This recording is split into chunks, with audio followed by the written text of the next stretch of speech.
Minum Hydromi bagus. Okay. Saya kena COVID bulan Julai. Okay. On July I kena COVID positif.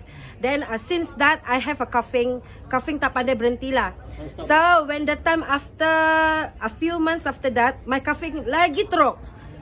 Because asal cakap sikit batuk, Tapi kemarin kami pergi tu Elkin Center.